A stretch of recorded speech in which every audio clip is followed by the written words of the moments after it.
whothatdaily.com, your one-stop shop for everything New Orleans Saints, New Orleans Pelicans, LSU Tigers, even the top flight boxing news. So if you're a Who Dat and you're looking for a place to stay up on your team, whothatdaily.com is your site. The whothatdaily.com for the sport Who Dat in all of us.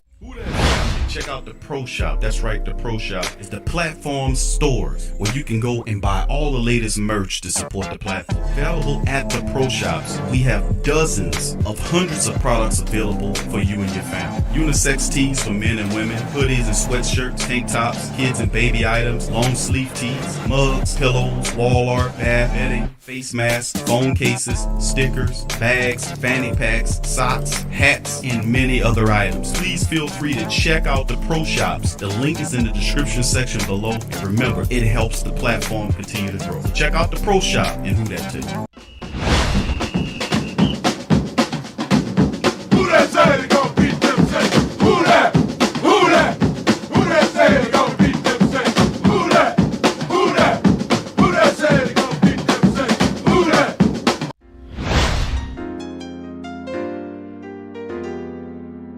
Yeah. Boogie like Benson, I'm a Who Dat. I'm a Who Dat. Long as I'm living, I'm a Who Dat. Lose or winning, I'm a Who Dat. Sports Coma, yeah, this is where we do that. Where we do that, where we do that, where we do that, where we do that, where we do that, Boogie like Benson, I'm a Who Dat. I'm a Who Dat. Sports Coma, this is where we do that. Where we do that. Welcome, welcome, welcome. Somebody please better help. Running this thing like Elf. I thank God every day I'm not a felt. Go to YouTube live with Big Q and the guys. If you ain't ride or die, the bandwagon get flipped. Been marching in, that was way for the ring. I was yelling out your shame for the championship. Bucking on Tampa, duck down. Falcons, pluck, get shut down. Panthers ain't much touchdown. The vision really belong to us now. So much hate on the Saints, you could probably tell. Ever since Bounty Gate hit the NFL, when things seem fishy, then you probably smell the crooked referees or Roger Goodell. Yeah, fucking like this, and I'm a Who Dat. Every day I'm living, I'm a Who Dat. Lose or winning, I'm a Who Dat. It's the Sports Coma, this is where we do that. Where we do that, where we do that, where we do that, where we do that, where we do that, Boogie like Benson, I'm a Who Dat. It's the Sports Coma, this is where we do that. You're listening to the Sports Coma with Big Q and the guys on the PRO Media Network. Welcome. You're now rocking with the Sports Coma with Big Q and the guys, where we have intense, entertaining, educating, and enlightened sport talk on your favorite sports fam. I'm Big Q. I'm in the building. Much love to the fam. Coming at you on this Sunday stream, man. Just surprising the fam. That's why I always tell you, hit that damn like button and make sure you always, hit that notification button too, man. Special show on today, fam. Much love. I appreciate each and every last one of y'all for chiming in the chat. Much love to everybody in the building. Who dat to you and everybody up in this thing. As you trickle in, please feel free to smash the like button. I appreciate each and every last one of y'all. I hope you guys are having a fantastic weekend. What's up, T-Mama, baby? How you doing, Queen? Hope you are doing well out there as well. Brother Kevin, I see you, GM Kev. Edward Green, what's up, fam? Brother Torrey Shepard, seniors in the building as well. Much love to you, my friend. All right, Pickett and Flickett's in the building. Much love to you. Pammy Whammy, what's happening, Queen? Appreciate you. Gundam is in the building. Much love, bro. I see you. All right, Young City Ninth Ward is in the building. What's up, fam? All right, good to see y'all, fam. Appreciate y'all. Christine, what's happening, Queen? Appreciate you. All right, Antoinette, much love to all the Sports Coma Queens, man. Sword Dark, how you Sword Dark-tastic, is that it? Much love, fam. Appreciate you. I hope I said that right. T-Rob, good to see you, fam. Appreciate you. Big ups to you, brother. Jerry's in the building. Who that to you? J-Mac, what's up, fam? All right, big ups to all the fam. Tired Eyes, what's happening, fam? Big ups to you, normal guy. I see you, fam. Much love. Brother Rick's Raw's in the building. Who that to you? What's up, Ramsey? Aloha to you, my friend. Appreciate you. Brother Jarrell's in the building. Divine is in the building. Your boy Cuts is in the building. Josh Goat 23 is in the building. Who That Dad is in the building. Brother Matthew Pollard is in the building as well. And much love to all the fam. Much love to all you guys. And if you didn't hear your name, give me a who dat and I give you a who that back, baby. Much love to the fam. Now, in this one, fam, we're going to talk about a few things, man, just a few news notes and items. I just wanted to talk to you on this Sunday, fam. I won't hold you too long. Yeah, Kev asked me, did I hear what Ross Tucker said, the CBS anchor and former Cleveland Brown offensive lineman, said about the Saints? Not only did I hear it, but I will play it and react to it on this stream. So yes, sir, I did. Big ups to you, Colorado. Appreciate you. Okay, yeah, work. Okay, 12 a.m. All right, fam. Well, you have a good time there. Appreciate you listening at work. Saints Pelicans Nation, who that to you as well. Brother Doug, who that to you as well. Appreciate you, Brother Doug, on that. All right. And Rich, what's up, Brother Rich? How you doing? All right, on the yard. Okay. All right. All right. What's up, Martian? Who that to you, fam? Appreciate each and every last one of y'all for being in the stream. And just want to give a shout out to the Sports Coma fam. How you doing, Coach Tab? Who that to you? All right. She says they're waiting right before camp to sign. Yes, indeed. I agree with you. What's up, Baraka? Who that to you, fam? I appreciate all y'all, man. Much love to the fam. All right. So with that being said, fam, I'm going to get right into some of the news notes and articles. The show's entitled Justin Evans looks to get back on track with the Saints. And I consider Justin Evans, and we're going to do a show where we talk exclusively about the TSC diamonds in the rough, or potential X-factor players that can make an impact. There always are every year. You know what I'm saying, family? There are players that, despite the odds, show out. And the Saints is the perfect environment. They are the environment that cultivates people who used to be injured or just needed to change their scenery, come here, and then they just take off and grow. We've seen progressions like that with several players. Most recently, we've seen the progression that Jameis Winston made as a quarterback once he had an opportunity to take the reins in the black and gold building. One such player we believe that came from a similar team as Jameis, which is the Tampa Bay Buccaneers, is Justin Evans. And we're looking at old tape of Justin Evans. He's healthy for the first time in a long time. He was a former second-round draft pick. He has a lot of potential, and Justin Evans is a guy that I'm just saying you might want to keep an eye out on, man. We're gonna see. But anyway, Bob wrote a really good. Bob Rose, much love to Brother Bob at the New Orleans Saints News Network with Brother Kyle T. Mosley and the rest of the fam over there. Did a wonderful article. I'm going to cover it today. Matter of fact, it's partially called after Bob's article. It was really good. We're going to have a couple articles from the Saints Wire family members as well. And then we're going to go on into it. And big ups to the New Orleans Breakers. Today, the Breakers won today. They get back on the track. They lost last week. They get back on track there, you know, in the South Division in the USFL play. So with that being said, man, you know, we're going to take off. So please feel free, family, to hit the like button. If you had the opportunity to hit the like button, hit the hell out the like button and help us out. Also, feel free to share the show's links on Reddit, Facebook. It don't matter. If you're part of a Saints group on Facebook, put the link in. It don't matter, fam. Anyway, what's up, Mr. Don? Good to see you, fam. Appreciate you in the building as well. 504 Co. I see you, fam. What's up, Carla? Much love to the queens in the building. All right, brother Shedrick is in the building. What's up, Shedrick? Who that to you, fam? Appreciate you as well. And the rest of the family members, man, much love to you guys. Thank you for joining me on this Sunday. Like I said, I hope you guys having a fantastic weekend. New Wine Minds, much love and salute to you, my friend. All right, Big Q is the, and 504 Co said Big Q is the deepest, most talented team. Is this the biggest and deepest, most talented team in Saints history? Well, on paper, they look very intriguing. Defensively speaking, the pinnacle of greatness in the Who Dat Nation from a defensive standpoint is the Dome Patrol. We all know this, right?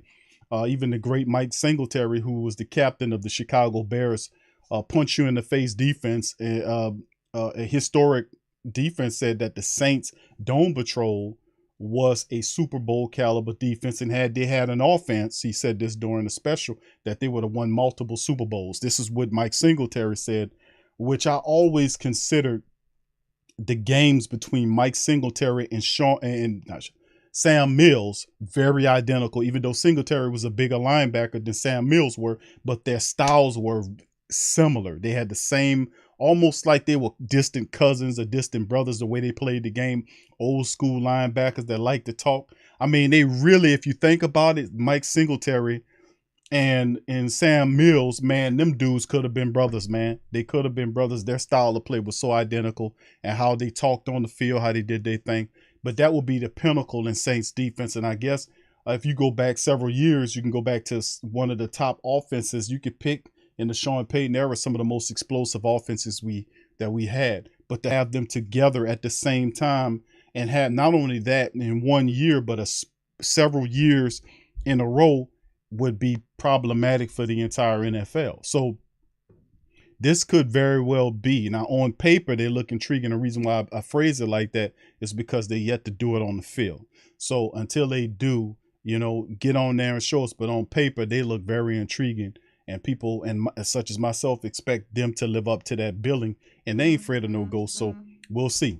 But I'm most intriguing, man. This is a very interesting team, man. It's just on paper. We just have to see it play out on the field. And I think we're definitely headed in the right direction. Brother Thomas, what's up, B Thomas? Who that to you, fam? Appreciate you being here as well. Slim, what's up, my brother? Appreciate brother Slim. The G-Fly Drip fam, who that to you, fam? What's good with you, fam? Much love to you. Thank you for being here as well. So big ups to the fam. 504 says, I agree, Big Q, the Dome Patrol defense was top 5 all time, but as a whole on paper, this team is scary. I agree with you. It's just, you always want to have that. It's a margin for error that you always want to give, because I think just like the majority of the great Saint think tank is that when you put players like this together, defense, and accentuate the defense, the defense is upgraded. I think the defense is better than what it could potentially be, better than what it was last year, which is scary. Then you look at the offense, which had issues wide receiver wise, and certain players have to mature. It has to be a maturation process of certain players in the wide receiver room underneath Jarvis, Mike. We're looking at Chris Olave, obviously, to step up. And it's just tremendous, because you're not going to be asking a lot of Chris Olave. Oh, Chris Olave's got to step up and play. He got to be. No, we don't need him to do that. He plays within himself. The Saints are successful. Jameis Winston plays within himself. The Saints are successful. Mike Thomas don't have to do too much. He plays within himself. The Saints will be successful. Same with Jarvis Landry. Having talented players like that as a whole takes the pressure off of them individually, even though individually they have to perform. That's why they're getting paid the bread to do that. So, potentially on paper, they look very excellent. I have to give you that. Just has to translate on the field of play. So with that being said, fam, what's up, Seminole Indian? Who that to you, fam? Appreciate you being here as well. Much love to y'all. Please feel free to hit the like button, fam. If you hadn't hit the like button for me as we get into this article right here that I want to share with you guys. And this one says, Saints safety Justin Evans looks to revitalize career. We're going to lead off with this, and then we're going to get into the Ross Tucker interview. We're going to talk about that as well. All right. Much love to the fam. All right, so here we go. This is from Bob Rose from the Saints News Network. Please feel free to go over there and show him some love, baby. Show him some love. What's up, brother Keldrick? Who that to you? All right, here we go. Once a high draft choice, and a lot of people don't realize Justin Evans, I'm telling you, he's an X factor here. Looks to get his career back on track after a series of serious injuries, by the way. The 2022 in the New Orleans Saints will have almost a completely different look at safety than they've had in the previous 2 years. Gone is Marcus Williams, the whiff champion. I'm gonna cut that out. After signing a lucrative free agent deal with the Ravens, and Malcolm Jenkins, who retired after 13 years. So yeah, Marcus Williams had, one of his best seasons last year, even though he kind of we knew, and we said this early on, that he struggled with tackling issues. And at times he was a bit indecisive, but he did get better later on. And I think a lot of that was due to coaching, helping him see the game differently. But early on, he did have a series of really intriguing and head-scratching whiff plays. But hopefully he does better in Baltimore, because, boy, the pressure's really on. And, of course, Malcolm Jenkins stepped away up to 13 years. And the versatile ball hawking safeties and Marcus May and Tyrann Mathieu, previously with the Jets and the Chiefs, respectively, are brought in. So also back is defensive star Chauncey Gardner-Johnson and P.J. Williams. All four players can line up anywhere in the secondary or be disruptive forces at the line of scrimmage, combined with corners Marshawn Lattimore, and Paulson Adebo, this has the potential to be the best defensive backfield in New Orleans franchise history. And Bob Rose is absolutely 100% right. You know, this could really be that the Saints are deep. And then a lot of the other players that the Saints have in the secondary are players that play well on special teams.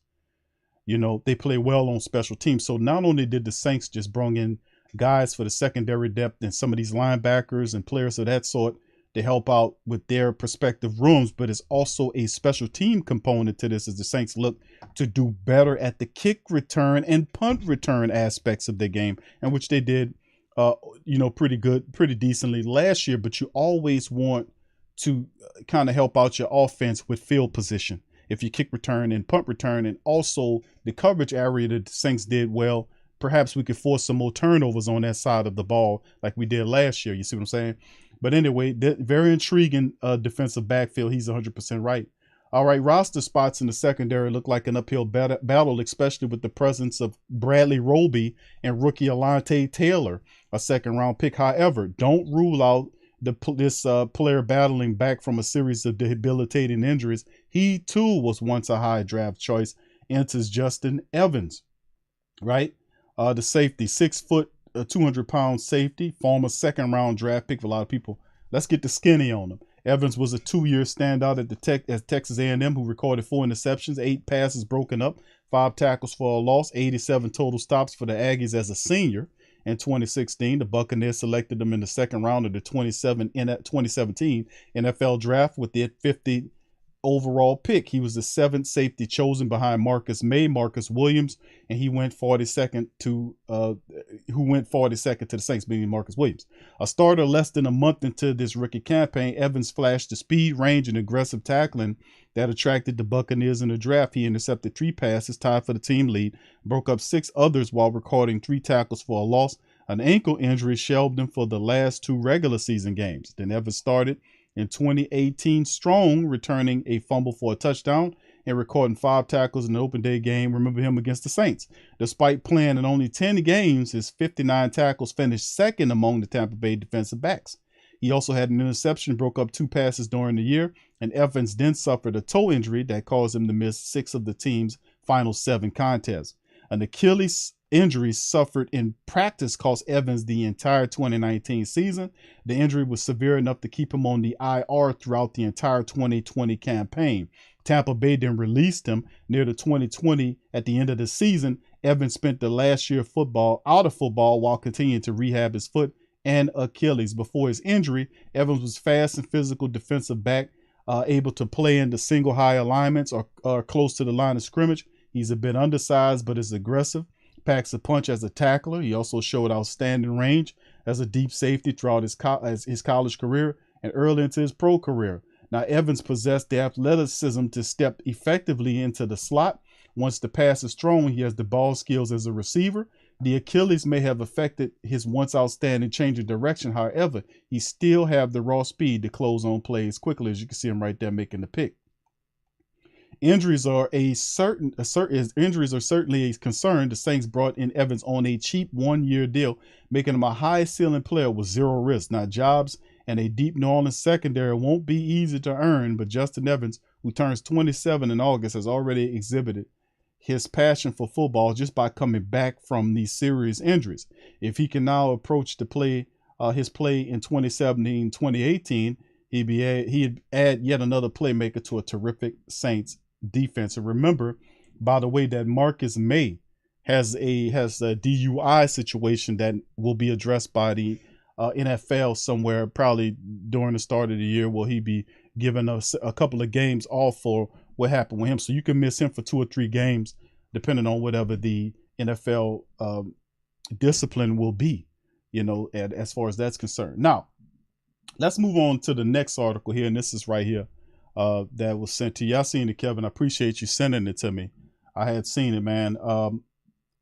Let's get into this right here. This is from the Rich Eisen show, and he's breaking it down about Jameis Winston. Now, and we've been documenting this, and people ask me, Q, why do you play these hating bastards? Well, that's a good question, my friend. Allow me to answer it in my customary fashion. The reason why I play these hating ass bastards because a lot of these interviews will disappear off the web in their totality. Then these same people will then lie and say that they believed in the Saints and then, such. So what I do with these interviews is that I'll play them to give you an idea of what they thinking about you and to record this into the show's archives, because they'll lie and say, we didn't say that. And, we got you. We got you. But anyway, listen to what Ross Tucker, who's a former offensive lineman, had to say about when asked about the New Orleans Saints. And of course, Rich Eisen is a guy that believes in the Saints. You best believe that, but you can hear it in his questions. But listen to what Tucker of whatever this NBC, I guess it is, said about your Saints. Put one in the chat, family, if you can hear this thing. Here we go. When we went off the air on Friday, Ross, the news broke that Jarvis Landry was signing with the Saints. So What's now up, that Joe? means Jarvis Landry, Michael Thomas coming back, Chris Olave, and then the returning wide receivers that are there, Alvin Kamara, and then Jameis. Would you take that offense over Tampa's, Ross? What do you think? No. One has Tom Brady, one has Jameis Winston. And that's the end of I know it? Jameis played pretty well last year, but no. Are you talking about other than the quarterback? Okay, let me stop it right there. One has Jameis, one has Tom Brady, and one has Jameis Winston. He asked them, what offense would you take?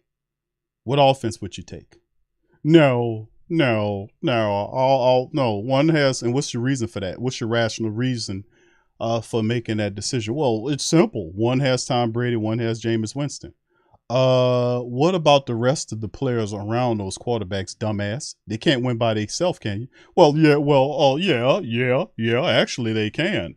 You see, Tom Brady not only could throw the football all across the field, he can also throw the football and then run and catch it and score a touchdown from himself. Tom Brady is terrific. He's excellent. He's a Hall of Famer, and he's the next heir apparent to Jesus Christ. And he is going to be special for you, and he'll be throwing touchdowns in heaven. Matter of fact, they're going to change the scriptures to add TB12s. It's just ridiculous, because that's where it'll go if you allow these dumbasses to keep talking. But anyway, let me finish up and I'm going to play a little bit of the back and listen to it. See, it's really not about the Saints. It's really not about the Saints. It's not about the Saints. It's about the quarterback. And I keep telling y'all that is the 30 interceptions for 3 years ago. It's the same narrative throughout the national media because these people don't do no research. They don't even find you worthy enough to do research. That's why these comments, these are paid, supposed to be analysts of the game. You're supposed to go and do research before you make these asinine statements. And then here I come cooking national guys on a daily basis because these bastards are not doing any homework about these people. Now listen again to this. That's the end of I know it? Jameis played pretty well last year, but no. Are you talking about other than the quarterback? He said One has offense. Tom Brady, one has Jameis Winston. He was so hesitant. He was so anxious to ask the question that he even got it wrong. Well, you mean everything? He asked you offense if you pay attention in your Tom Brady worship. Jarvis Landry, Michael Thomas coming back, Chris Olave, and then the returning wide receivers that are there, Alvin Kamara, and then Jameis. Would you take that offense over Tampa's, Ross? What do you think? No. One has Tom Brady, one has Jameis Winston. And that's the end of it? I know Jameis played pretty well last year, but no. Are you talking about other than the quarterback? Dude, he said offense. Yeah, okay? I guess that would be a difference maker, but man, the weapons that the Saints are putting together right now with the defense. So I guess since you've already answered that question, what do you think the Saints' chances are with Dennis Allen at the helm of taking the Bucs out and really ruining Brady's potential final season? What do you think of that? Well, I think the thing I think is so interesting, Rich, is I think with Jameis coming off the injury and with Sean Payton, stepping away, and even guys like Teron Armstead no longer being there, so they're going to probably go with a rookie like Trevor Penning, who they took in the first round from Northern Iowa. I picture them being around a 500 ball club. I really do. But you look at the moves they've made. I mean, you look at them. He said you're going to be 500 because you don't have Sean Payton, but you got his number one acolyte. His offensive philosophy is still there. Got a conservative type of guy. Thank you, Who That Guy, for becoming a member, fam. Appreciate you. Thank you, sir. What's intriguing about this is it doesn't make any sense, you know, and it's totally based on the fact that it's just, oh, no. One has Jameis Winston. One has, despite the fact Jameis Winston operates out of Sean Payton's offense, and Sean Payton's offense still there. Had this dumbass did his homework, he'd have found out that Sean Payton's offense is still there. You'd found out a lot more had they did some credible research, not even hard research to do, before they just automatically give up the stuff to Tom Brady. With no fight about it, just give it up. But let's finish up on this dude. The moves they've made. I mean, you look at them being aggressive and signing Jarvis Landry, being aggressive, signing Tyrann Mathieu. Still 500. You know, the amount of picks they gave up, Rich, to get Chris Olave. They're still 500. I mean, they traded next year's 1, this year's 3, and a second-round pick in 2024 to get the 16th pick from the Eagles. Then they traded a 3 and a 4 to go from 14 to 11, or from 16 to 11 to get Olave. I mean, 5 really solid picks for Chris Olave. Every indication we're getting from New Orleans is that they think they're going to be in the playoffs. They think they're going to be really good. They're certainly acting that way. They basically think that they're a lot better than anybody else does. I still think they're probably about a 500 team. Maybe these moves are enough to get them a wild card, and maybe that's good enough for them to be signing these veterans, paying them what they are, mortgaging these draft picks in the. You should see Rich Eisen's face. He's like, man, I shouldn't have got this guy on. He don't know what he talking about. You should see Eisen's face. You should see his face. Chris, you should see his face. Say, for real. Even Rich Eisen, knowing Rich Eisen was talk about football all the time. He's sitting there laying, man, all of these moves the Saints are making, man. You mean to tell me the Saints, super aggressive and free agent, met all their needs, the majority of their needs. You mean to tell me they bring Jarvis Landry in here, Tyrann Mathieu. They draft these players, some of the best players in college, in the first round draft picks will be starters. Chris Olave, one of the top wide receivers in the draft, top 5, top 3.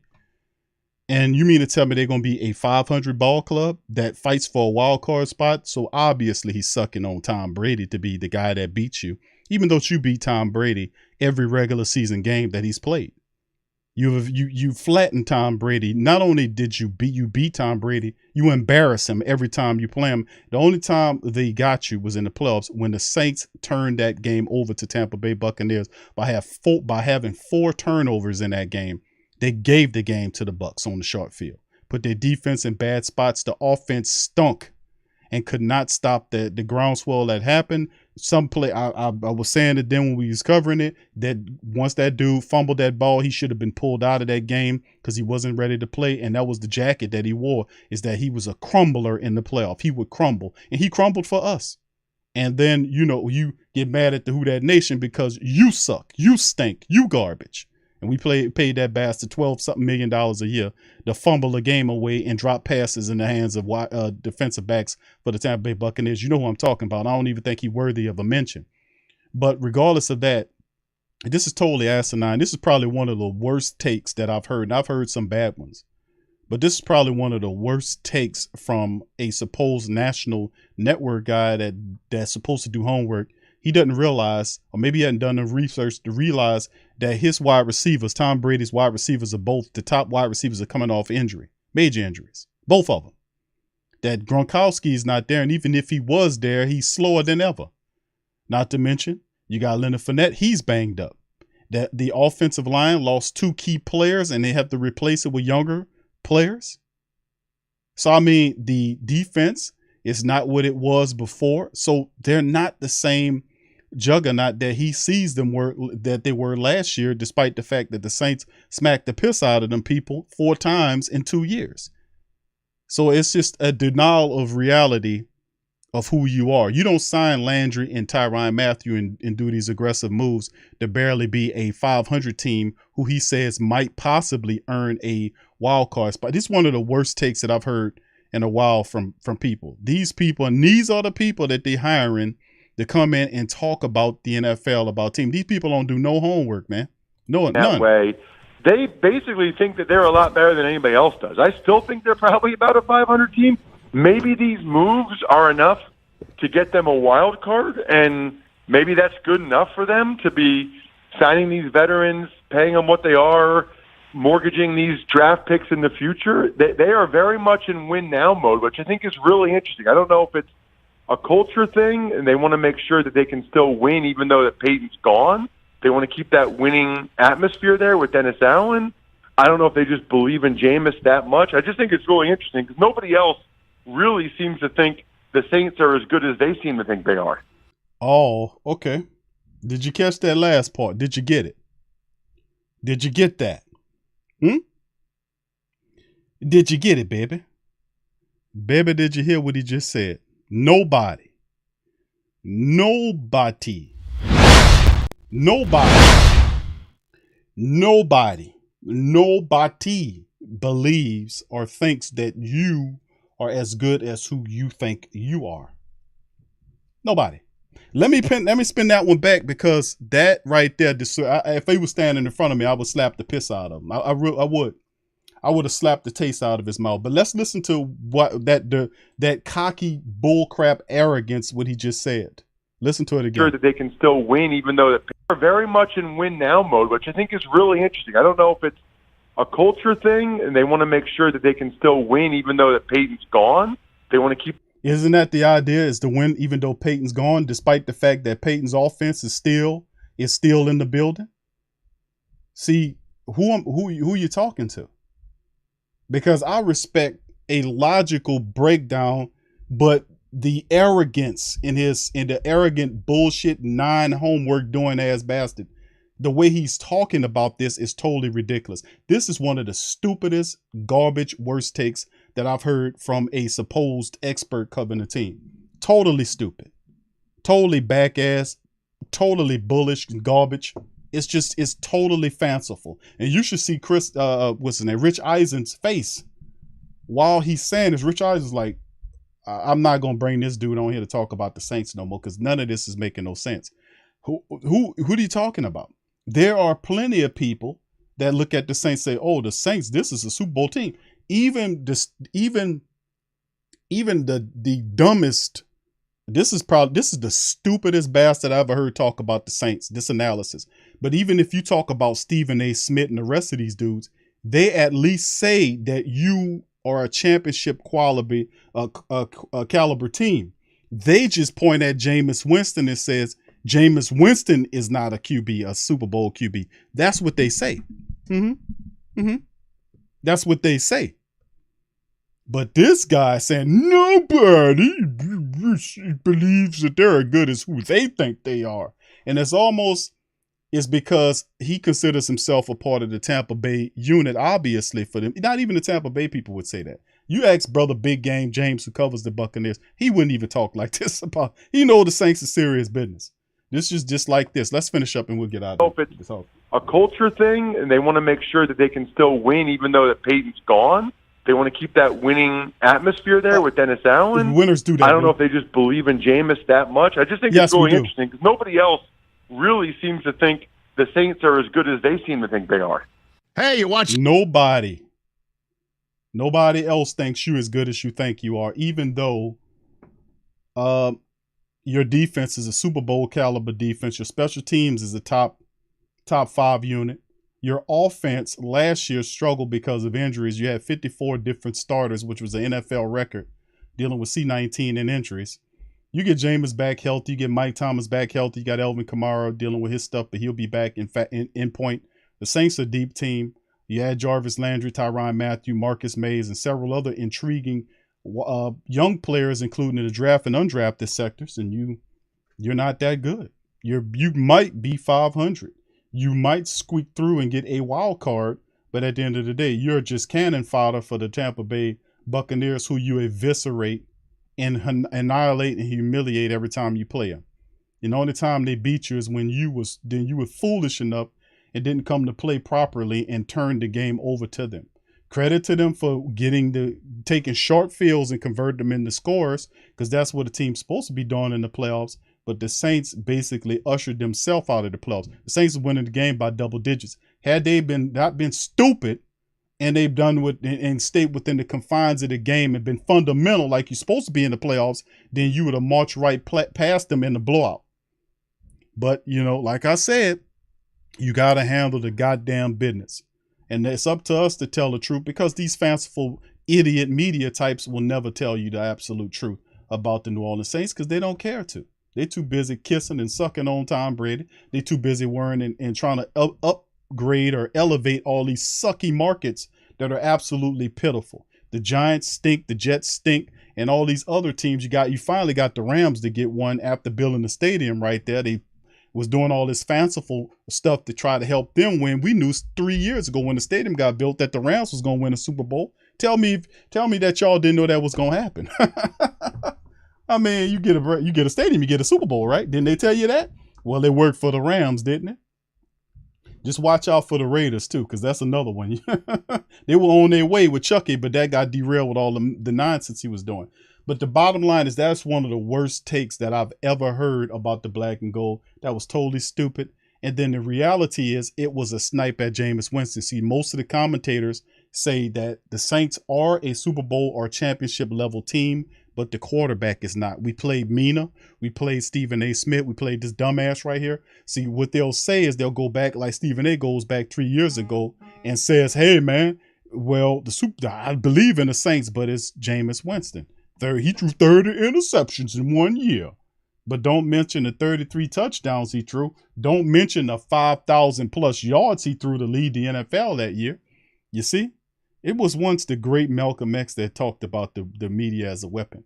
It's up to you to keep them in check. That's right. That's why it's a strategy. When they get too big, then they be taking money from people. They start creating narratives as opposed to just keeping it real and telling the truth. That's when it's time for them to be toppled over. And that's when you start toppling them over, and then you pick who you want to listen to and pick who you want to subscribe and elevate and put on your shoulders, and not scumbags and garbage like this trash ass commentator who they paying real money to talk like that about team with no research. That's no research right there.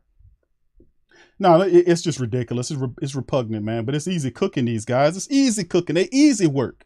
They easy work. You can tell when people are not doing their homework. Come on. You know that. All right, let's move on to the next article right here, fam. Let me get it on the screen right here. And this one here is Saints ranked at number 19 in the NFL. That's coming from, I got two of them from Saints News Network that we'll go over here. So this one right here is by Mr. Dylan Sanders. And it's talking about the Saints ranked number 19. I guess that was the perfect segue. It's the perfect segue for what we just heard. More a little bit of hate right here. The Saints ranked at number 19 in the NFL per ESPN's FPI rankings, writes Dylan Sanders from Saints Wise. There seemed to be a ton of positivity coming out of New Orleans when it comes to how the Saints perform in 2022, but the optimism seems to stop right there. Most of the non-New Orleans-based media coverage of new NFL feels lukewarm, or at least very weary of the team's potential performance. Why? When you had a Jarvis Landry, who they'd be ranting and raving if he went to Baltimore, or if he went to the Rams, or he went to the other fanciful teams, or he went to the Tampa Bay Buccaneers, they'd be ranting and raving about Tyrann Mathieu. They'll be ranting and raving about any team that added Tyrann Mathieu and Jarvis Landry in the same goddamn offseason except for the Saints. You make that make sense to me. And Dylan is absolutely right that we just played a case book, a perfect example, a perfect example, case book of a hating ass bastard from supposed to be from the national press that says the Saints feel like, but I don't think they're as good as who they think they are. Are you serious? You add Jarvis and Tyrann Mathieu to a loaded Saints team already, and that's not enough to get you spurred up? No, it's not. It's Tom Brady. According to ESPN's Football Power Index, the Saints are ranked 19th in the league in total FPI, Football Power Index. The defense is the thing for keeping the team even that high, as the Saints rank 8th in defensive FPI, while the offense ranks 21st. Taking a look at the rest of the NFC South, total FPI outlook, the Buccaneers are ranked 5th. That's right. The Tampa Bay Buccaneers are ranked 5th. So the Tom Brady, the TB12 love continues. That's right, y'all. TB12 love consistent. How dare you, New Orleans Hoodats, believe for a split second, just because you added 2 versatile players to an already stacked team, that you can ever think about toppling the great TB12. Hell, Tom Brady can get out of the boat and walk on water. He gave Jay-Z that line in the verse. It's just amazing. It's funny though, but it's cool. Keep it like that. While the Saints rate 20. Now take a look at the NFC South total FPI outlook. The Tampa Bay Buccaneers are ranked 5th. The Carolina Panthers are 25th. And the Atlanta Falcons are 29th. And the Saints up there at 19, bro. A few spots from Carolina's offense and Tampa Bay is 29th. I mean, Atlanta. The Buccaneers are in firm lead for the best in the division. And and this is coming from Seth Wilder over there. He says 22 Football Power Index ratings and rankings. The rating itself indicates approximately how much better or worse in points the team is predicted to be relative to an average NFL team on a neutral field. As you can see, your squad right here at minus 0.9. So you take steps back all the way, baby.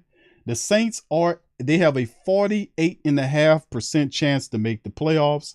You ain't even 50%. And 32% chance to win the division. A 3.2% chance to win the Super Bowl. The Buccaneers are a lot higher in total FPI, but not too much higher for a chance to win the division at 43%. Here's what Wade Welder had to say and why the percentages are as close as they are. The Bucs face 3 solid teams that the Saints and the rest of the division don't see. The Chiefs, the Packers, who we eviscerated last year, the Cowboys, who we'll take it to. The Saints, meanwhile, get the Raiders, Vikings, and Eagles. The Saints have since the playoffs have been smacking the Vikings down. The Eagles have been a team they struggled with because of the mobile quarterback threat. We have to come up with an answer for that. And the Raiders is an intriguing team. We would have beat the Raiders with Coach Payton that year I ain't gonna even get into it. But anyway, we just could not match up well against the mobile or the Darren Waller, which was he helped facilitate the Rams offense to help them keep the chains moving while Josh Jacobs carried the ball and kind of kept the Saints defense on the field while they battle rammed the Saints and pretty much the Saints just fell apart defensively speaking as Waller was able to move the chains. You know, that has since changed. The Saints have got a little bit more athleticism, a lot more athleticism in that area. You bring Quan Alexander into the fold and all this kind of old stuff, but it's intriguing how they think. Since offensive-minded Bruce Arians is no longer the team's head coach, the model assumes some regression on that side of the ball. There's a fair counter that the continuity is still there, given Byron Leftwich remains the offensive coordinator, but that's just how the model rules are set up. Same argument could be made about the Saints and Pete Carmichael, if they would care to be fair. Now, given the loss of Sean Payton, the uncertainty surrounding Jameis Winston as a franchise quarterback, I think it is fair for people to be weary of the Saints' success. However, I think as a whole, the roster is in much better spot this year than it was last year, especially with an easier schedule out in front of them. Listen, this is the reporter now. This is the guy who's writing the article now. He says, given the loss of Sean Payton, the uncertainty surrounding Jameis Winston as the franchise quarterback, I don't know what uncertainty he's referencing. Jameis Winston has been given the money. He is the franchise quarterback. Maybe he's referencing the injury factor, which Jameis and Dennis Allen said that he's on par to be ready by training camp. I don't know which uncertainty that the writer is referring to. I think it is fair for people to be weary of the Saints' success. They should be. I think as a whole, the roster is in much better spot than this year than it was last year. I agree with that, especially with an easier schedule out in front of them. I think the Saints belong a little bit further up the list, but all will work out. The Saints ended up last year ranked 15th in FPI, just barely missing the playoffs, but finishing with more wins than losses. So there you go.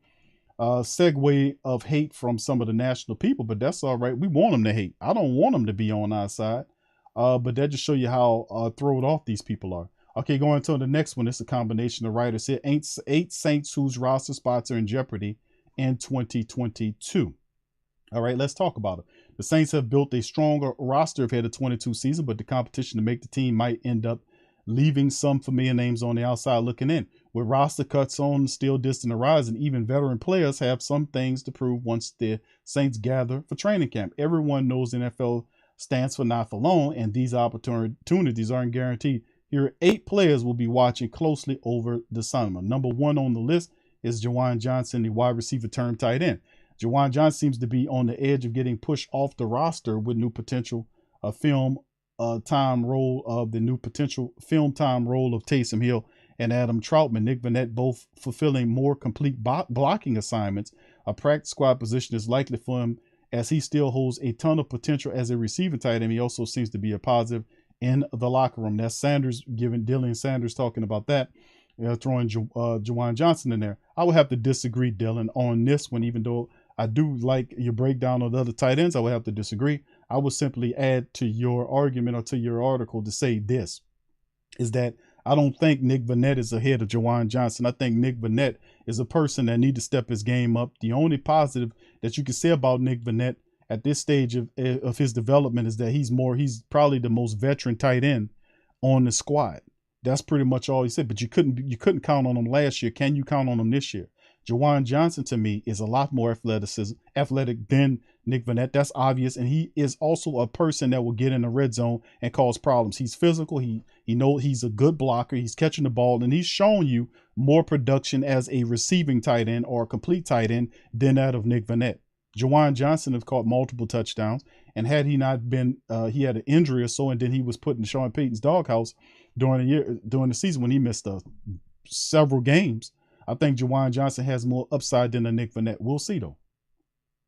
Next on the list is Malcolm Roach. Malcolm Roach has a ton of new competition in the defensive line, and this is fair. He already had a reduced role last season. In his rookie year, the Saints drafted Jordan Jackson and signed 2 more defensive linemen if they need new blood in the room. Roach could find himself on the practice squad. He's right. Roach could find himself on the practice squad, but what they like about Malcolm Roach is Roach can play inside and out, and I think that's the key for you getting reps in the Saints defensive line. You got to be a guy that has to be able to do 2 things. That means be a disruptive force on the interior for the defensive line and a disruptive force on the outside, which Malcolm Roach, which made him really intriguing when he came from the University of Texas, that they had him. He was even playing inside linebacker, and he was for them in spots, and he was a big defensive lineman. So when the Saints got Roach last year, he's loaded with so much potential. It's amazing. But you're absolutely right. There are a lot, and this is the deepest position. We've said that this is the deepest position that the Saints have on the team, not being the secondary. The defensive line and the secondary, 2 of the deepest. Because if you look at the defensive line, they added Kentavious Street, who the former 49er player that came. He's here. You got a healthy Tanu Passanio that's back. They signed Albert Huggins, who was good in spots for him last year. And like he mentioned, the Jordan Jackson signing, the 7th-round draft pick, and it's just a ton of defensive line, interior line personnel that is available. So Malcolm Roach, which helped him is he's versatile. He can play inside and out. But he's right. This could be something that happens. Number 3 on the list, Tony Jones Jr. Tony Jones initially looked like a younger Mark Ingram, but lacks the durability, and this is true, to be a legitimate asset even as depth. He appeared in just 10 games last year, only had 10-plus rush attempts twice. They average out for about 4.5 rush attempts per game. Not bad. But if you remove the 2-game outliers, which they be considered such a scientific word, that number drops to 3.4. Just not enough production, no touchdowns, and never established a presence last season. While the signing of Devontae Zigbo and familiarity with Dwayne Washington in the room, he looks to be the odd man out. If Kamara is suspended, Jones Jr. ultimately won't solve much there. So the statement is, and he could have a point on that, because Tony Jones has to step up this year. That first year, you could see he was running with a lot of confidence. He was shifty, running with power. Last year, not so much. He was dealing with some stuff. But he has to reassert himself in the room. And there is an opportunity for the backup backs to assert themselves. We know that Dwayne Washington could be removed out of the picture to be a backup running back due to the fact that the Saints possibly went in Sean Payton era. This is Dennis Allen's era now. And the question is asked is, do the Saints see Dwayne Washington but anything outside of a special teams player? Meaning that would they give Dwayne Washington the ball and give him a fair opportunity to compete as a running back in the Saints running back room? That's the question. Or is he just simply a special teams player? You get what I'm saying? But Tony Jones Jr. Has to step up. Devontae Zigbo is a guy that is a similar running style, a little bit more refined. But yes, it's going to be a complicated situation for Tony Jones. But we'll see how it all goes. Yeah, the running back room is interesting. Rich, thank you, brother Rich. Says QR defense name should be the Swamp. Yeah, Tom Brady gets lost in the swamp. Yeah, Tony Jones Jr. is an intriguing pickup, but they make a great point here about him possibly being a guy that could be the odd man out. But my question is, Dwayne Washington, we know Dwayne Washington, if he keeps playing the way he plays special team, the way he has, then he'll make it as a special teams player. My only thing is, can we get more value out of Dwayne Washington? Could we use him as a running back? At one time, he was averaging 5 yards a rush. I mean, could we give him the ball a little bit more? But Tony Jones, we'll have to see on him as well, man. Daniel Sorensen, the safety that we picked up from the Kansas City Chiefs. We got Tyrann Mathieu and now Daniel Sorensen to help out.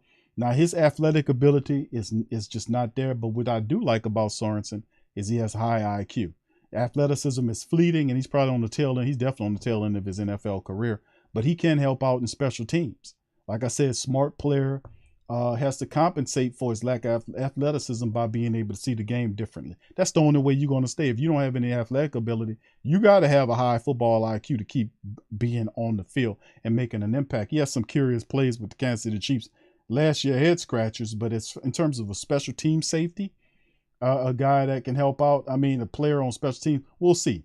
It was an odd signing at the time, but he offered upside on special teams. The Saints often use rookie prospects on special teams and work them into the game plan as they gain familiarity. It's how they used Pete Werner last season, having drafted Alontae Taylor, who is also known to be a good gunner. So yeah, they worked on that.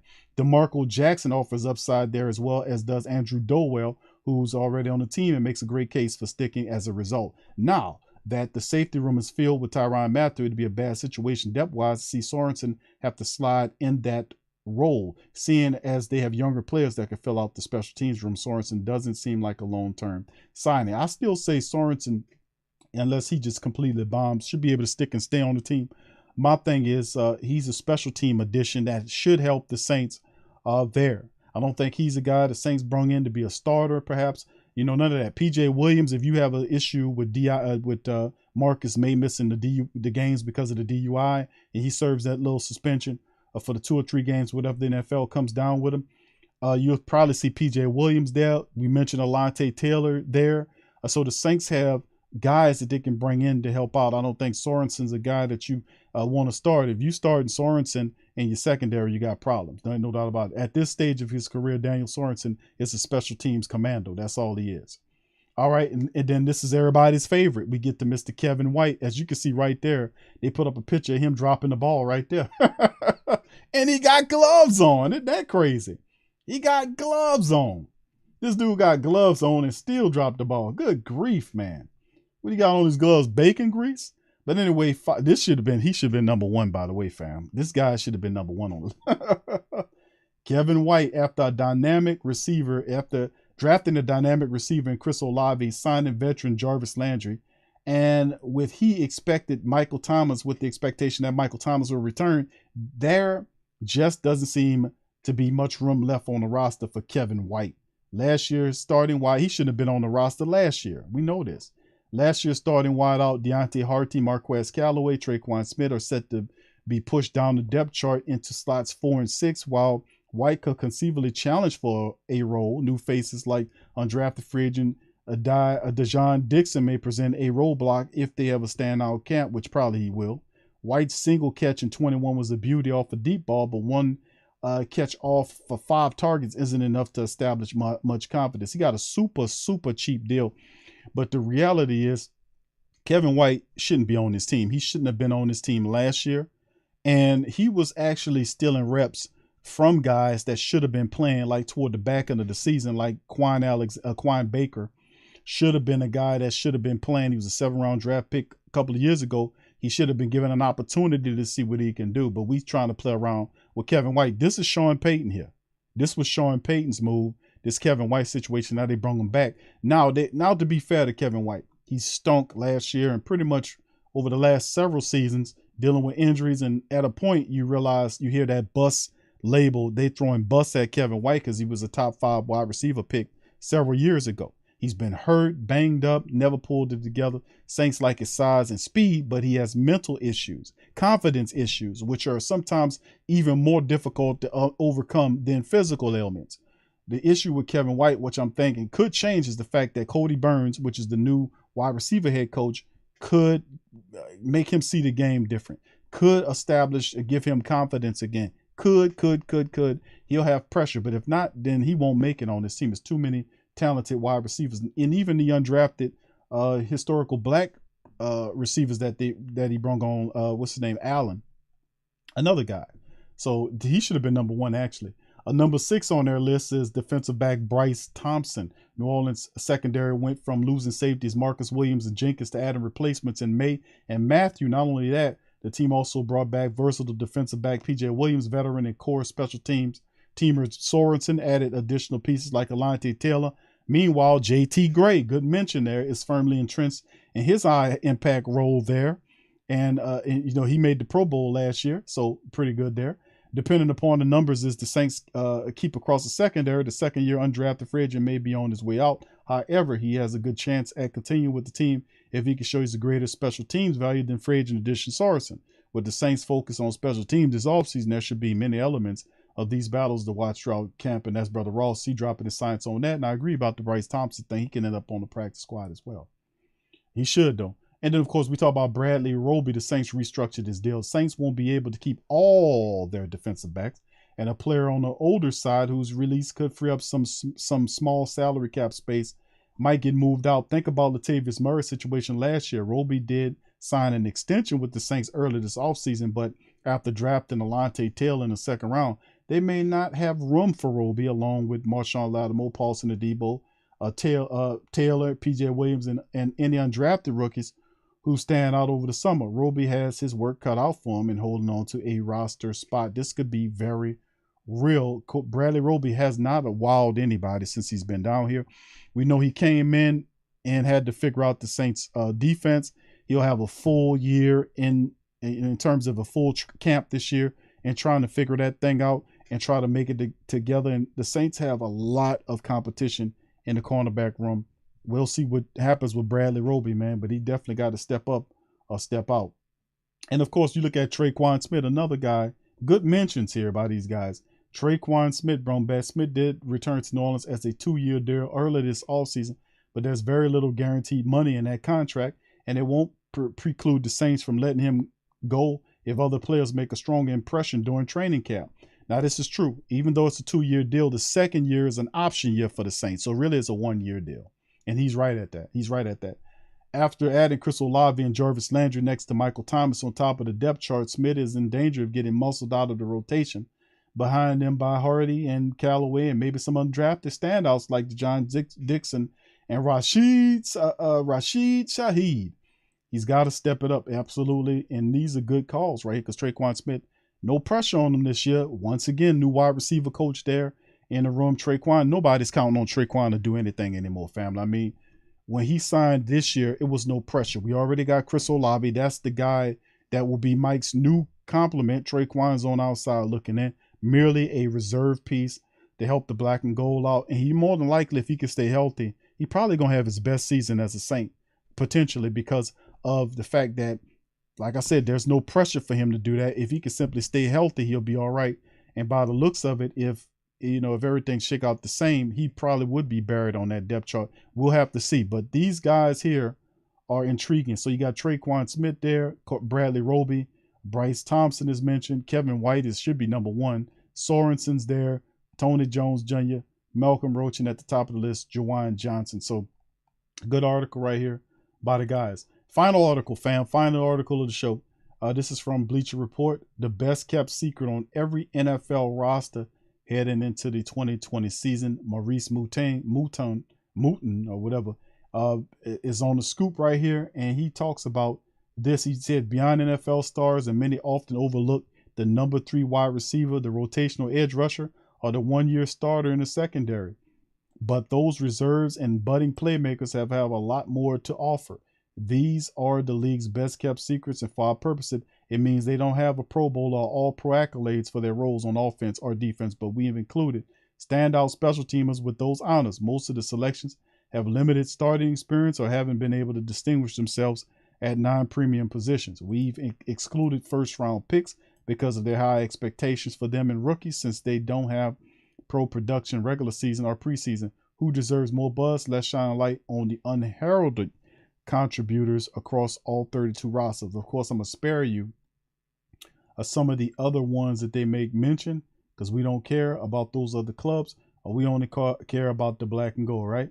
So we're going to go all the way down here to where the black and gold is mentioned, and they said their guy is, guess who? Your guy, Adam Trautman. That's right.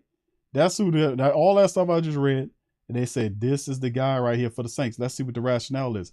Last season, Trautman had the chance to provide a boost to New Orleans Saints' underwhelming group of pass catchers, yet he only hauled in 27 passes for 263 yards with 2 touchdowns. Just a slight production increase from his rookie campaign of 15 catches for 171 yards and a touchdown. With that said, for a decent stretch, Trautman became a reliable pass catcher with a higher target volume. For 3 consecutive outings, weeks 9 through 11, he had at least 6 targets and finished with 4 or more receptions in each of those contests. In 2022, Trautman may see a lot of open field with 2-time All-Pro wideout Michael Thomas set to rejoin the team.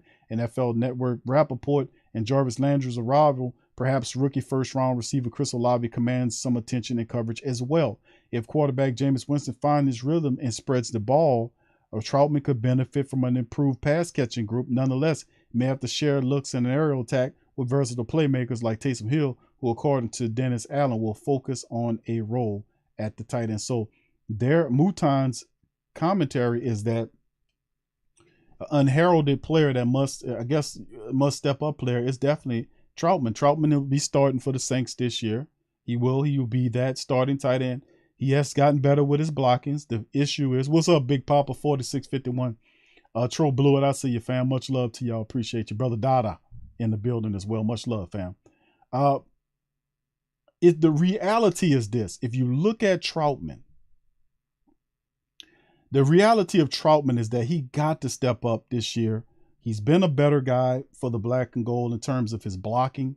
Last year, he's gotten better there, but a terrible sophomore season, confidence issues, drop passes, not knowing where to be at times.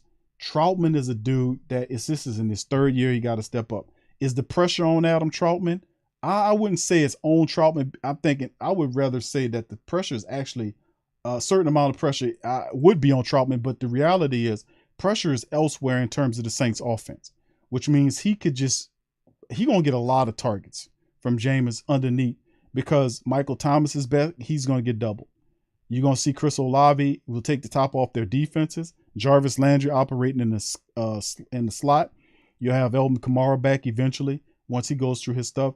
And then you have talented receivers that the Saints can mix in the offense too, that will command things. So with that being said, Trautman could be the lost man in the deal, which means he could be out there unblocked at times and not a focal point of defenses, which means he should be able to have a pretty smooth 3rd year there. He simply has to stay healthy and go out and catch the ball. We'll see. But you got to have a reliable target like that. And of course, a lot of people mention that Chris Crawl is a guy that can be problematic to Adam Trautman, but Trautman is on the clock, fam. He on the clock. He's got to step up and step out. If he doesn't, he gonna find himself in trouble exponentially. So that's what I'm talking about. Anyway, thank you, Bishop. Brother Bishop, one love with the Cash App. Thank you, my friend. Appreciate you. Much love. He says, yeah, one love. All right, thank you. And blessings to you, Brother Bishop. Thank you for your Cash App, my brother. All right, and this is about Trautman. So absolutely, fam. A lot of people have already, man, felt about Adam Trautman. A lot of people have already lost confidence in Adam Trautman. I'll be like, damn, it's just his 3rd year. It feels like a lot more, to be honest with you. It's just Trautman's 3rd year of being here as a black and gold family member, man. And this is his 3rd year. He needs to step up or step out. And now he's a 3rd round draft pick guy. He'll have an additional season here. He got multiple years left, so I think he'll be fine. But B Jizzle, man, what's up, B Jizzle? Who that to your fam? Appreciate you. Sky Life Entertainment, and True Louisiana on the rest of y'all. What's up, Linda? Who that to you? Appreciate you as well. So he has a very Trautman, man, is should be all right this year, and I'm gonna call it. He should help you out.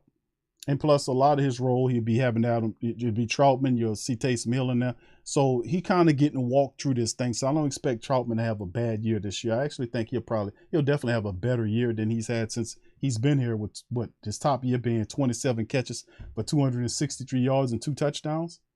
You know, if he stays healthy, he could be able to catch at least 40 balls with Jameis Winston. I'm pretty sure Jameis will find him at least 2 or 3 times a game. You know, it'll be up to Adam Trautman to step up. If he don't, then he will be in trouble. So, I mean, at some point, he will have to live up to that bill. And the Saints really like Trautman. I think this is the year where you'll see him step up and you'll see a solid NFL tight end for the black and gold who can block and catch. I think he puts it together.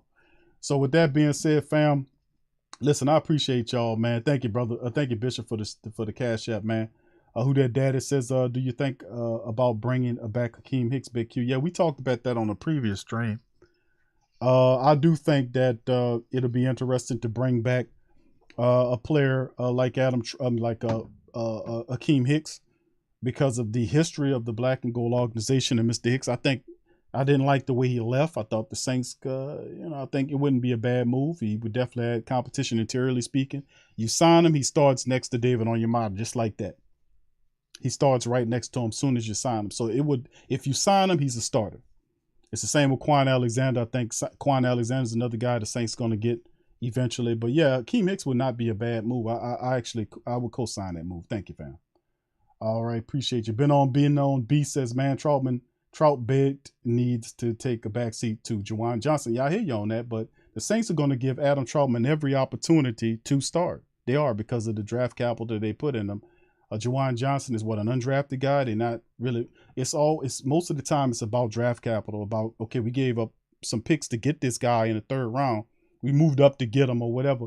We got to see if he's valuable, if he's worth that. If not, then we'll see. But there's no way to get rid of him unless he completely balls or, just falls out of it. But I think Trautman this year, you'll see a significantly increased better player than what you've seen over the last couple of years. The first year, he was behind the veterans. The second year, he took over. He wasn't ready. It was an awful sophomore campaign. He started to get going. Like the man made a good observation between weeks 9 and 11, and then he got hurt. And then it just, it was like that. But hopefully if he can stay healthy, we'll be fine. But the Saints have depth in the tight end room as well as other rooms. So we'll see. Gunner says Big Q, Winston was putting the ball in Trautman numbers and he still had critical job. He has to improve, bro. It's just like the Cesar Ruiz thing. You got to justify the picks. I keep telling people that's how they look at it. That's why draft is called draft capital. Capital like money. Capital means money. It's draft money. It's a value to the pick. If you're a 1st or 2nd or 3rd round person, usually in the idea of most general managers of people, if I take a 1st rounder, 2nd rounder, even a 3rd rounder, I'm looking for them to have increased production in terms of starting and whatnot. So we're looking for starters there. So if in Trautman's he's in that range. Ruiz is definitely in that range. So you want to see if these guys, they got to live up to it. You got to give them the position and the opportunity to be able to occupy that position. That's what the draft capital is about.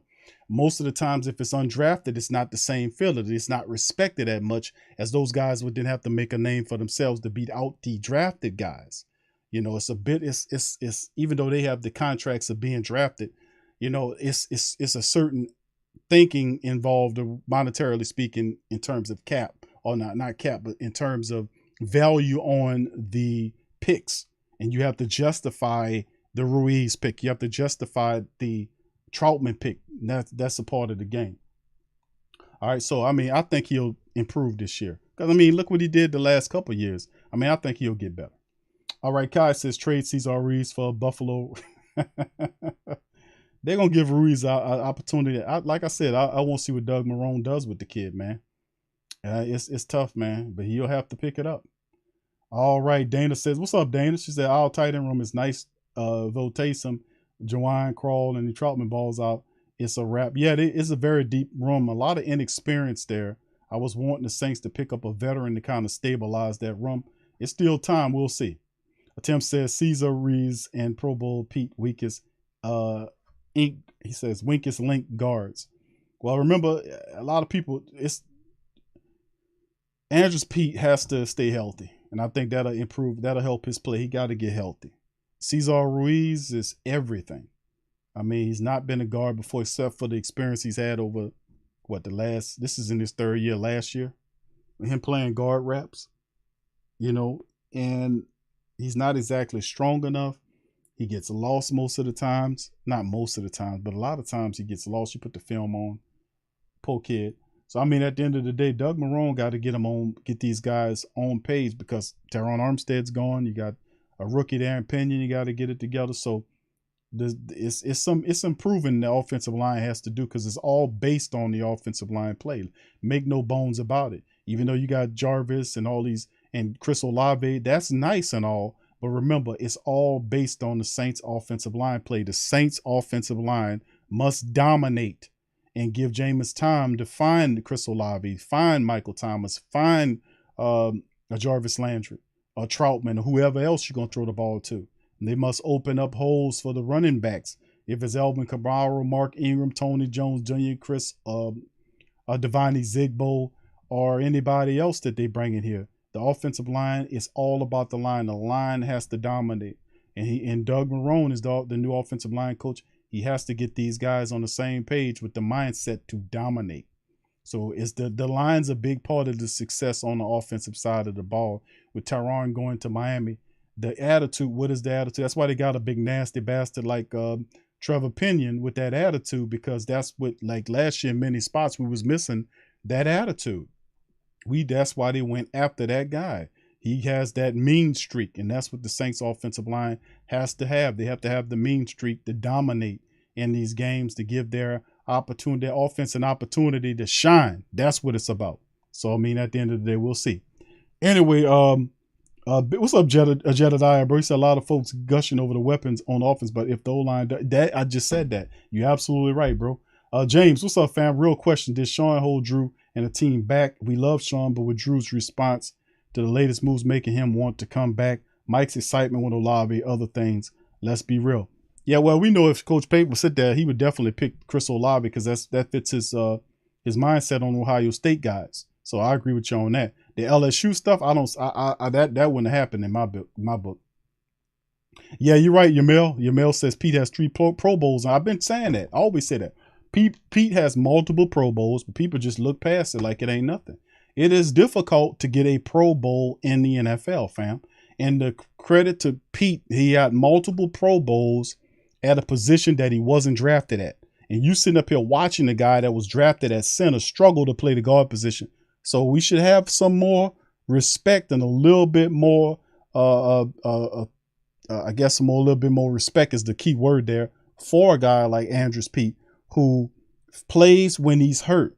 You can't say he's soft because he's getting hurt while he's playing. You can say he's soft if he don't want to come back and play while he hurt. He plays when he gets hurt. You can't call him that. Now, you could say he's a bit of injury prone over these last couple of years, but still the fact of the matter is that he's still able to put together those Pro Bowl years. And Doug Marrone comes in, and I think that helps improve it because he's a really good offensive line coach. I think that helps out. But look what you think about people thinking about for Andrews Pete. But look what's going on with Cesar Ruiz and understand how difficult it is to play multiple positions on the offensive line. Cesar Ruiz is not doing too good with that transition, as Andrews did well enough to be able to get Pro Bowls, multiple Pro Bowls with it. So let that be factored in now, let that be the factor. You can't, a lot of people don't like Andrews, but you can't take his Pro Bowls away from him, multiple Pro Bowls. I'm just going to keep it keep a trail on. Nola Ball said, obviously today Kevin White doesn't even make the roster. Yeah, we'll see, bro. I mean, he got some competition there, but like I said, new wide receiver coach, does he get something out of that guy? Chris Richard came here, and those defensive backs needed a change of philosophy, a change of fresh air from Aaron Glenn. No disrespect to Aaron Glenn, but when he left out here and Coach Richard came in, that was an upgrade on the Saints because Coach Richard's more accomplished than Aaron Glenn as a secondary coach. He comes in with Legion of Boom architect straight off the bat. He got that respect. He's a motivator. He knows how to, he's passionate and knows how to speak to his players. And he got those guys playing on a high level. Paulson Adebo started from day one. Remember that straight up rookie Paulson Adebo came in, played from day one and balled and looked good. Marshawn Lattimore, did you see any confidence lapses or him going to sleep out there like what it was on Aaron Glenn's watch? Did you see any of that? No, he was locked in, dialed in. Even Marcus Williams had a solid season. PJ Williams woke up, and I won't keep, Ken Crawley woke up. I won't even keep going into you, but that's what good new coaches with fresh blood coming to a team with a fresh approach can do with players that had that bit of stale coaching over the time. A new coach can come in and speak to these guys and can reach them where the old coach couldn't. This is happening. We've seen this happen before. But is this the case with Cody Burns in the wide receiver room to help a guy like Kevin White find himself again, find the confidence again? Because if he finds the confidence again and plays with the confidence he had in college, he can be a major find at a cheap rate. He can help out, but not with him doing the same damn thing over and over again. So we'll see. All right. So with that being said, fam, I'm going to tap out on that. Listen, I appreciate each one of y'all for chiming in on this episode of the Coma. 200 plus people in the building. Please feel free to, I know, I hear you. I hear you, John. John says John Dixon is coming to take somebody's spot. Yeah, he's something else, man. But yeah. So, feel free to hit over 200 of us, well over 200 of us in the building. Hit the like button, fam. Feel free to share the show's link on our social media feed, on your social media feed. It helps out the stream. And also, please feel free to check out the Pro Shop. Links are in the description section below. We had some fun today. I hope y'all guys have a terrific week going into next week. It's getting hot outside in the South and many areas of the country. So stay hydrated and keep it cool. But just know that I will return on Monday and we'll talk about some more Saint stuff. So with that being said, who that to you, fam? And I'll see y'all later. Peace. Yeah.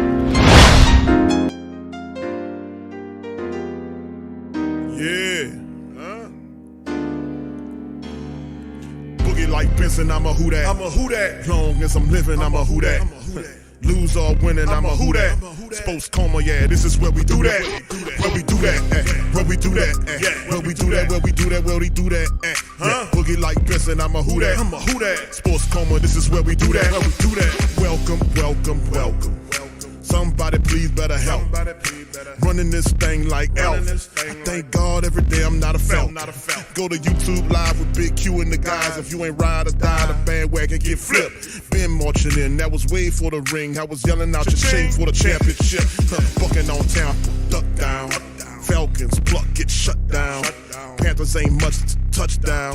The vision really belong to us now. So much hate on the Saints, you could probably tell. Ever since Bounty Gate hit the NFL, when things seem fishy and you probably smell the crooked referees on Roger Goodell. Yeah, fucking like this and I'm a who that. Every day I'm living, I'm a who that. Lose or winning, I'm a who that. It's the Sports Coma, this is where we do that. Where we do that, where we do that, where we do that, where we do that, where we do that. Boogie like Benson, I'm a who that. It's the Sports Coma, this is where we do that. You're listening to the Sports Coma with Big Q and the guys on the PRO Media Network.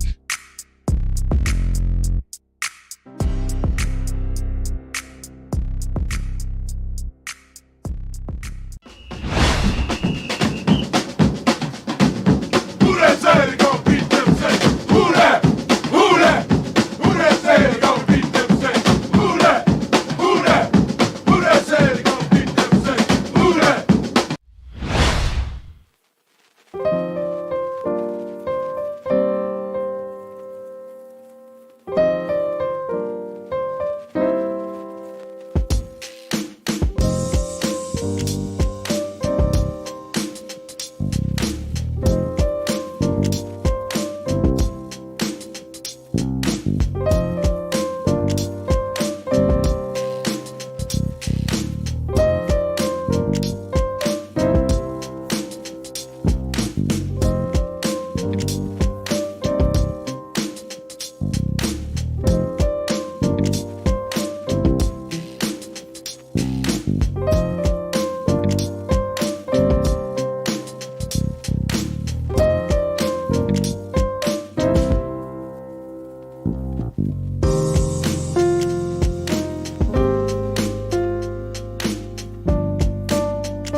whothatdaily.com. That's right, the whothatdaily.com. Your one-stop shop for everything New Orleans Saints, New Orleans Pelicans, LSU Tigers, even the top flight boxing news. So if you're a Who That and you're looking for a place to stay up on your team, whothatdaily.com is your site. The whothatdaily.com for the sport Who That in all of us.